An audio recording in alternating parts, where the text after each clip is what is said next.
Hi, and welcome to my talk about Podman. I'm Valentin Rothberg. I work in the containers team at Red Hat, where we develop a set of container tools that I've presented already last year in person in London, this year virtually here. But this year, really, I want to focus on one of the tools, which is called Podman. But before going into the details, let me share our philosophy and why we develop these tools. So our approach is to provide small solutions that allow us to innovate in functionality, security, and stability all at different speeds. And this somehow provides a Swiss Army knife-like approach rather than a one-size-fits-all one. So it's no secret that Red Hat is an open source company. Everything we do is open source. So also the container tools are no exception to that. So everything we do, we base on open standards, namely in the specifications of the OCI, the Open Containers Initiative. Everything we do, we develop in the open. So if you want to watch what we're doing and have a look at our fingers move, go watch our projects on github.com/containers. And for sure, part of open source and the most crucial part is our products and projects are all published under an open source license. So with all these open standards and the open licenses and everything happening in the open, our tool achieves a high degree of interoperability and compatibility, and a certain degree of portability as well, because if you start using them now, you can rest assured that they will still be supported in the foreseeable future. And in Red Hat Enterprise Linux terms, this is a really, really, really long while. So to iterate a little bit on the analogy with Swiss Army knives, I shamelessly copied or recycled this picture from last year's talk already, but I like it so much, so I use it here as well. So we want to position ourselves really on the right-hand side of the picture. We want to have small, specialized Swiss Army knives rather than a big monolithic one that probably ships with all features, but I'm pretty sure if I would use the left big knife to cut an apple, if I can lift it at all, I will hurt myself. And if I want to extend it with a new feature, a new tool, there's all kinds of side effects that I need to consider.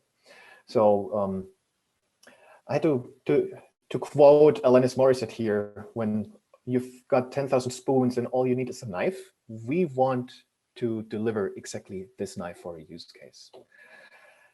So we have in total 4 of these knives, which cover all or somehow the entire life cycle of a container. So the life of a container starts with building an image. So we want to build the application along with all its dependencies. We can use so-called base images that we base our new container image on, such as Fedora or Ubuntu or Red Hat's universal base image called UBI. And our tool for that is, there we go, Builder. So once we build the image, we usually push the image to a container registry, maybe Docker Hub, Quay.io, or quite often on-premise registries. This is where Scopio shines. It's really just meant to be used for distributing and copying images, but has a very, very powerful CLI to control all kinds of attributes, such as compression algorithms, transforming between all kinds of image formats, things like that. So once we pushed it somewhere, ultimately, that's some of the goal. We want to run and deploy our applications, and this is Podman's case. However, there is another tool for running containers, but only in the context of Kubernetes. So when it comes to orchestration, and that's CRI-O. So this really CRI-O only serves the kubelet in Kubernetes and is also locked with the Kubernetes release cycle. And this is really where we want to be. But I already spent some time here. If you're interested in all these tools, last year, as I mentioned before, I gave an introduction to all 4 of them. So would kindly ask you to have a look at that. But today really is dedicated to Podman. So let's get started. Podman is short for pod manager. And a pod is a term that we inherited from Kubernetes. And it basically describes a group of containers, so one or more containers, all sharing certain resources, mostly namespaces, such as the PID namespace or the network namespace, so that they can easier or can communicate more easily among each other. So they can, for instance, refer to each other or communicate via localhost instead of using the IP of the container. Podman started as a drop-in replacement for Docker. So we keep on fooling or joking that the easiest way to migrate from Docker to Podman is just to have a bash aliases or bash alias. However, there are a couple of quite big differences between the tools that I will also mention in the course of this presentation. The first one is that Podman came with rootless support from day one. So you can run containers as a non-root user. Also, Podman is not a daemon, but it implements a fork exec model. And with this fork exec model, we adhere to the audit subsystem. So when you run as a daemon, or when you have a daemon running as root started by systemd, you have no traces in the audit subsystem. So this is problematic, especially for security sensitive environments. And Podman really shines there, even running as root, because it's not running as a daemon, but it implements this rather traditional fork exec model. So as you might have noticed, we have a clear focus on security. And we also want to achieve an excellent and smooth integration into modern Linux systems. So we try to use as much as we already have. So we have a very, very nice integration, for instance, with systemd that I'll mention later on in the talk. And in my opinion, Podman is perfect for sysadmins and developers alike. And I'm going to show you why. But let's first iterate a little bit on the compatibility, backwards compatibility with Docker and using Podman as a drop-in replacement. So Docker really brought containers to the mainstream. The container journey of, I'm pretty sure many of you, and certainly mine, has started with Docker. Most of the concepts predate Docker already, but Docker made it really usable. It made it user-friendly, made it easy to use. It introduced some great concept like the container images. So many users, including me and many of my colleagues, are and were already accustomed to the command line of Docker. So it just made sense to inherit somehow this de facto standard way of interacting with containers, but Podman ships with new functionality. So we extended the CLI with new flags where we saw fit, and also with new commands. So if you want to run a container instead of Docker, unless you have a daemon, you just use Podman run fedora echo hello code-v, and you will execute, or you will start a container. The container will execute the specified command.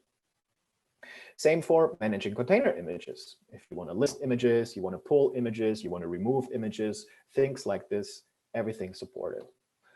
And also building container images. So Docker came up with the concept of Docker files. So you have a descriptive way to create containers. This also allows for or achieves a high degree of reproducibility, caching, things like this.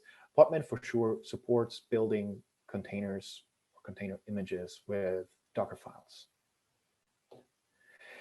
So now I want to talk a little bit more about the security implications for running containers as root or with a daemon, and then slowly transition to how Podman implements rootless containers. How do we do this? So as mentioned before, traditionally containers were executed as root. So there was the central Docker daemon, which needed certain privileges. The kernel evolved in the past 7 years a lot to make containers run rootless or in a better way. And also we created many user space tools. But back then, It was really the central Docker daemon, which needed to run as root to enable certain networking features, to allow for having access to layered file systems such as overlay.fs. So overlay.fs requires by default, or the vanilla kernel wants you to be root. Ubuntu patched the kernel so you can run rootless, but there are some security risks, some inherent ones. So really, we were running as root and as a daemon. And the problem is, I mentioned it before, we don't really adhere to the auditing subsystem because we have an unset lock-in UID because it was started by systemd, the system service. And so containers traditionally have certain mounts and volumes from the host mounted into the container. And escaping a container when you manage it really gives you root privileges. Earlier today in the AMA, I mentioned, or we were talking about Docker and Docker, where you mount the Docker socket into a container so that you can run containers in a container. It's quite common in CI/CD pipelines, but what it really does is it gives your container full root access, which is bad because whatever an attacker does, they can erase all traces.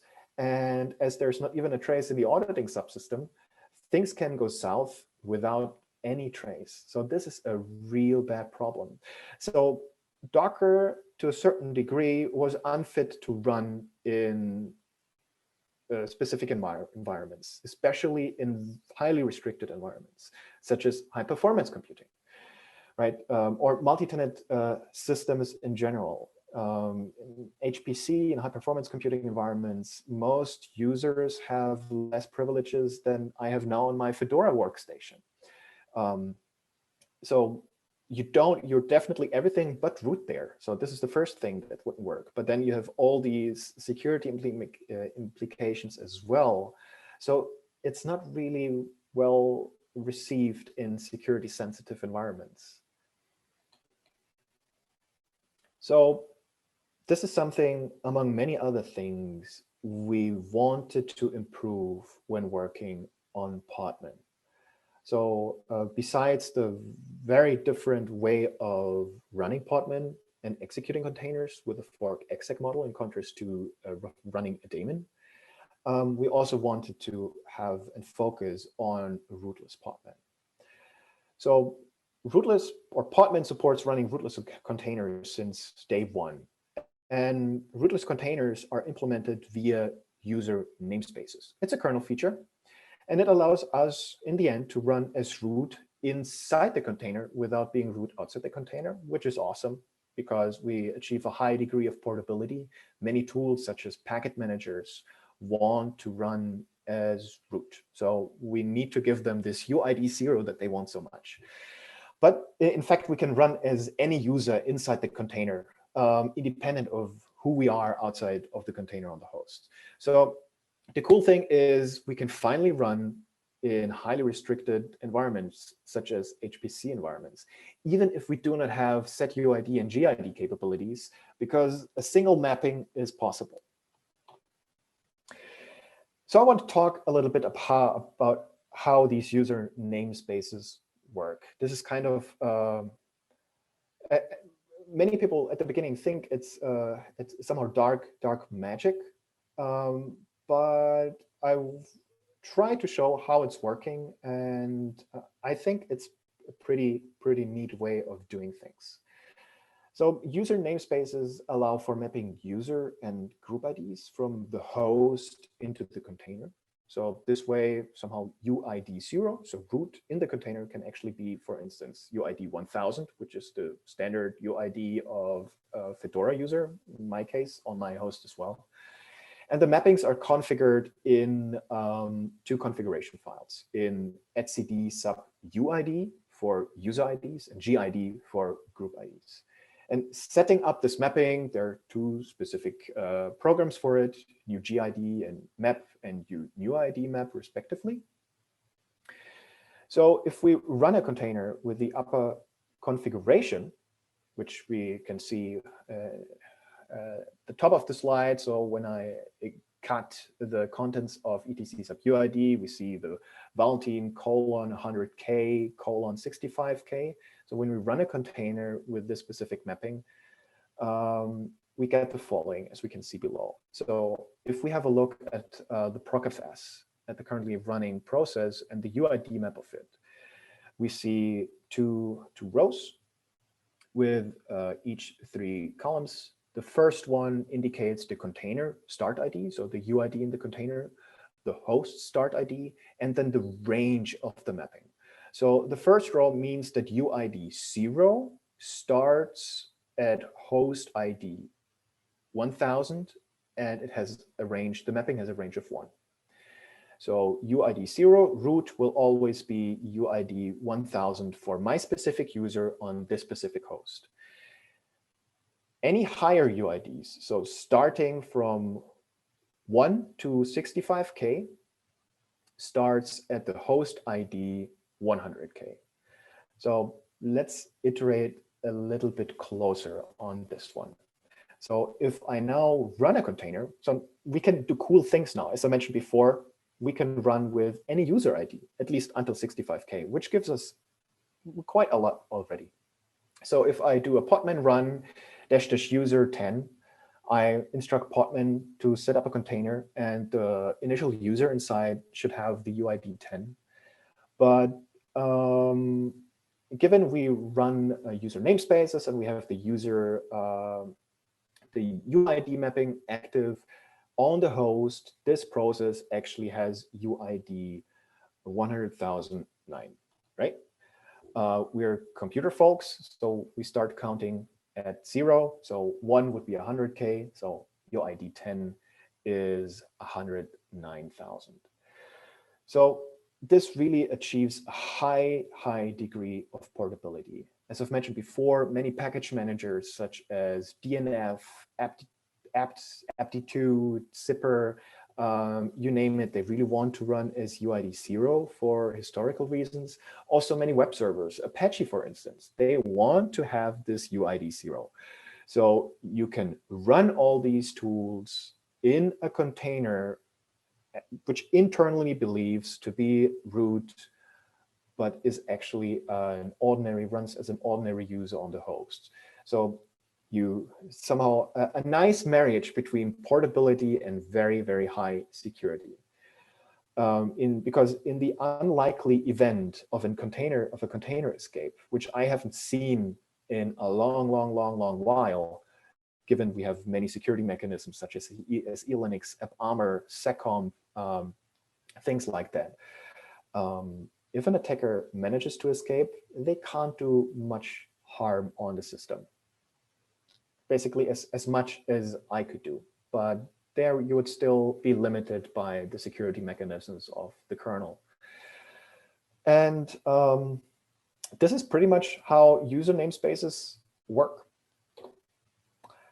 So as I mentioned before, we follow the containers are Linux philosophy as much as possible. So we focus on a seamless integration into modern Linux systems. And part of a modern Linux system is systemd. And we do not only use systemd a lot for executing containers, sometimes even managing them for using C groups, for instance. But systemd is just a fact or a critical and crucial inherent part of many workloads that many of our users and customers want to run. So in this case, many people want to run systemd inside the container. Docker still doesn't allow that. There is somehow, I don't really know why. I believe it's a rather emotional thing at that point, but the maintainers block everything systemd related. In a sense, Docker tries to be like systemd, but many users need, or many deployments need to run systemd inside the container. So Podman supports this by default. So if you run systemd as the entry point or init as the entry point, Podman will set up all the mount points and temp FSs that systemd requires to run inside. And this was a huge step for the ecosystem, because if people cannot use systemd inside a container, they have to manually write their custom startup scripts. And this is madness for customers and users, and also for vendors, because we could, or how can we somehow support custom scripts from customers that may start the tools in a way that we just can't support? Also, in fact, the installation of some packages requires systemd. And another use case that we see and that we tackled a lot is run containerized systemd services. So if you have a systemd service and you want to containerize it, Podman is really, really great in doing so. For instance, Podman allows for generating these service files, these unit files, with the Podman generate systemd command. So if you have a container, if you created or run a container or pod with Podman on your system, you can do a Podman generate systemd, and Podman will generate unit files that you can then copy at the specific places for the ordinary or system user, and then you'll start. There are a couple of things that can go wrong when trying to manually write these service files. So this is somehow a way to easily integrate that into automation and to make sure that customers and users get the latest and greatest way of running Podman inside of systemd. One thing I want to highlight is I highlighted 3 parts. The first one is that the environment sets the Podman systemd unit. This is something important for Podman auto update that I will mention later on. And then there's the conmon PID file and the PID file lines highlighted as well. So when systemd manages a service, it really wants to know what is the main process, the main PID of this service, so that it can basically manage the service, manage the lifetime, implement restart policies, kill the processes if needed. And when running Rootless, there are, or even as root, there are a couple more tools involved than just Podman. One of them is conmon. Conmon is short for container monitor. And this is a tool that we wrote for executing containers in CRI-O and in Podman. And this tiny little tool, it's written in C, not in Go as the rest. So we have managed to have a minimal footprint, memory footprint. It manages the C groups of the container. It executes the underlying container runtimes, such as runc and crun. It collects the exit code of it, and does other managing tasks. It also keeps the some file descriptors open and ports that the container needs to run. And this is the main PID of the services. Now to auto updates. I mentioned before that we set this environment variable in the generated systemd units, and this is used in Podman auto update. So Podman auto update pretty much updates running containers when there is a new image. So a common use case is, well, basically human laziness and automation. I don't want to reach out manually to the registries and ask them if there is a new image, then create a new container or stop the previous container, create a new container with the updated image and start it again. This is something we want to automate. And it's quite popular in edge use cases where you rarely have access to the nodes, or in IoT, for instance, as well. But these containers need to be started via systemd services, so we can manage the entire lifecycle of the container. We have the restart policies that are easily implemented. And Podman ships with a pre-configured timer that fires a systemd service that is also shipped with all Podman installations, the Podman auto update service. So by default, I believe every morning, the service will run once.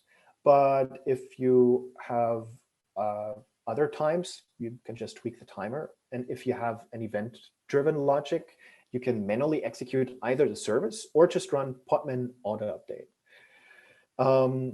One thing we want to implement for soon, hopefully coming early next year, are simple rollbacks. So if the update goes wrong, or if the new image cannot be started with the container, then we roll back to the last known state. If you want to know more about this, Dan Walsh and I wrote a blog post in late July this year about the improved systemd integration with Podman 2.0 that came out during summer. Please have a look at the following link. One thing, I guess I do not have much time anymore, but I still want to highlight the advanced image management capabilities and features of Podman. So there's a very urgent use case at the moment, and this is the Docker Hub rate limit. So starting, or since November 2, actually, if you're logged in to Docker Hub, you can pull at most 200 containers per 6 hours. So there are some pretty tough times for test systems around the globe because pretty much everybody relied on Docker Hub and the existence of the images until eternity, and also the capability to pull as much as you want. But for very valid and understandable reasons, Docker said, well, we can't finance everybody on this planet until eternity. So they set up this rate limit. So many people became very nervous and anxious about the rate limit because where do they go else? Do they have to change all container image references in all possible places in all their code? Very likely they will miss some, and very likely many systems broke already. If you run Podman and its sibling projects, it's pretty easy. There's a central configuration file in etc containers registries conf, where you can configure all kinds of registry-related behavior when it comes to pulling, pushing, mirroring. So it allows for fine-grained controls of mirrors, and as displayed, it also allows for pulling from an entirely different registry and basically for the reference to be rewritten. So in the example here, any image we want to pull from Docker.io will be pulled from the custom mir that we present or that we configured. So don't use containermirror.org. It's just an example. But for instance, GZR, the Google Cloud platform, has a mirror that we also use in the Podman CI now. And so this was a really, really easy and quick change for us to get done. One thing I mentioned in the AMA today as well is that Podman is a nice bridge to Kubernetes. So Podman does not aim at orchestration, as I've mentioned earlier. That's Cryo's use case. Podman focuses on a single node. However, Kubernetes is the de facto standard of orchestration, and many people are accustomed to using Kubernetes YAML files, but setting up a local cluster for testing or very simple workloads may not be the easiest and most approachable way. So Podman supports generating and running these Kubernetes YAML files. And these YAML files are really, like Docker Compose, a very nice declarative and portable way to run complex deployments. So if you run podman play-kube on a Kubernetes YAML file, Podman will spin up a bunch of pods and containers based on this file, and you got it running. So it really is a nice bridge between a single node and the cloud-native Kubernetes world. One thing I want to highlight too is supported since Podman 2.0, we have a RESTful API, which is compatible to the Docker API. So the API that Dockerd with the Unix socket implements. So Podman can now replace the Docker socket. We also offer Go and Python bindings, but there are also Podman-specific endpoints, which are used to implement Podman's remote client, which also runs on not only on Linux, but also on Windows and Mac OS. Podman 2.0 is shipped with RHEL 8.3. So this somehow fulfills the promise of replacing Podman with Docker. Docker with Podman, now I got it right, Docker with Podman, because at the beginning, everything, or the aliasing only worked on the command line interface, but not on the remote API. But now we can really get this promise done. The previous API, which was implemented in Varlink, has been deprecated and will be removed with the next major release of Podman 3.0. To give an insight on the roadmap for next year, don't pin me to it. This is something we share with the community as well. We want to implement or to get Docker Compose support done. So Docker Compose is not part of Docker, but individual separate project implemented in Python, but they use the RESTful API. So there are a couple of features or commands that Podman cannot, or where Podman is not on pair with Docker. Most of them are, or pretty much all of them are networking related.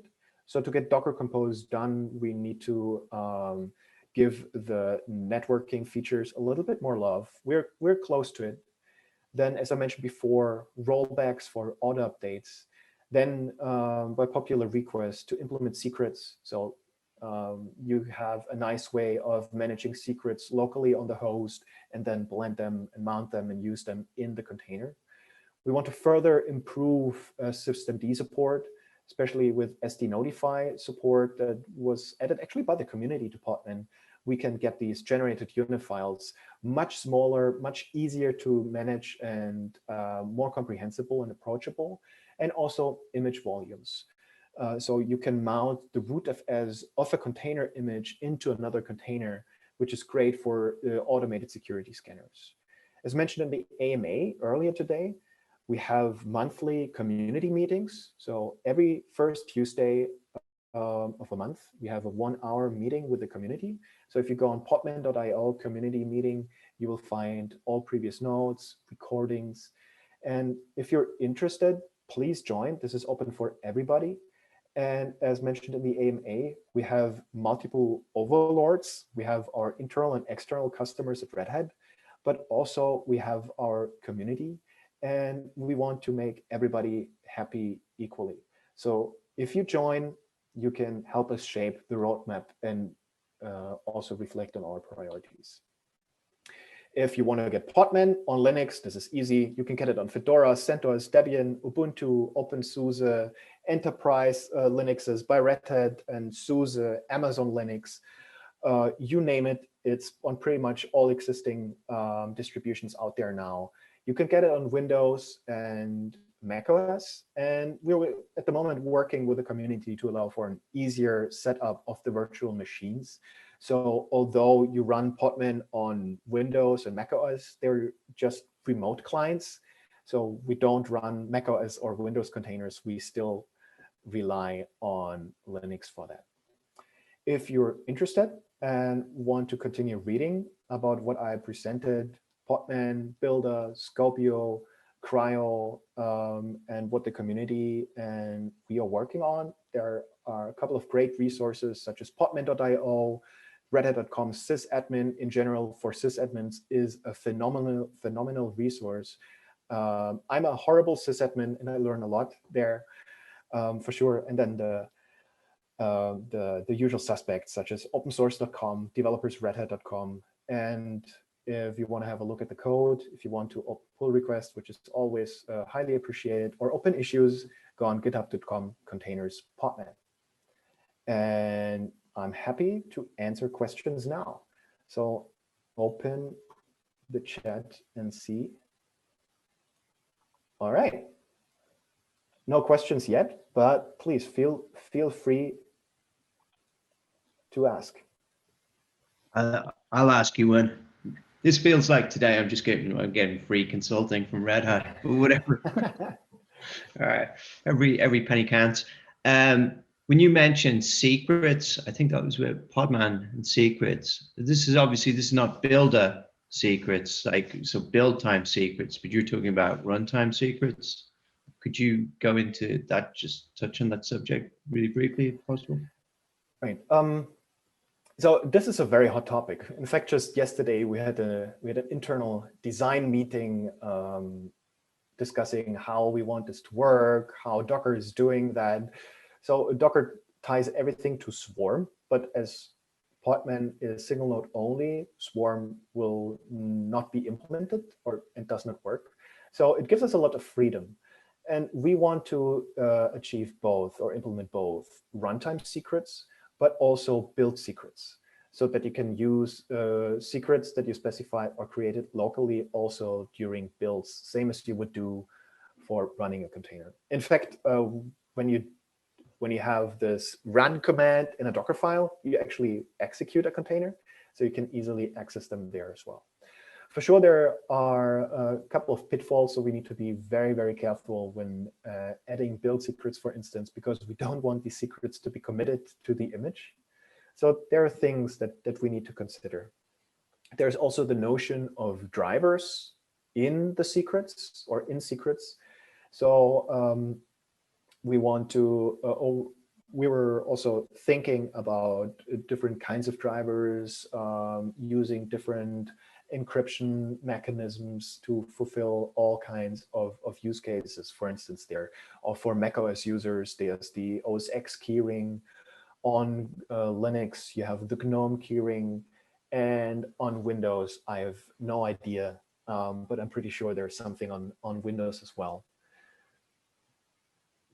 As it currently stands, do you have any recommendations for strategies that people could use if, for example, they needed to make use of an RSA key, an SSH key for checking out code for GitHub? Is putting it onto the temp man point in the container, is that an acceptable way of this would work? Yeah, tempfs is always a good idea. So we have some notion of secrets already when you open the man page of containers-mounts.conf. This is a central configuration file where you can specify default mounts or default paths and files that will be mounted into the container. And this is a way to deal with secrets. So, or one way to deal with it now. For sure, this is not encrypted, or encryption would be up to the user, but this is a way how you can do it at the moment. For instance, Red Hat uses this for the subscription manager. So when you're running Podman, Builder, or Cryo on a RHEL machine, and you run RHEL containers, we don't want people to always have to resubscribe or enter their credentials for the subscription manager. So the subscription will be mounted from the host into the container, and then you can use YUM and DNF and have full access to the subscription of the host. So this is how it's being used at the moment.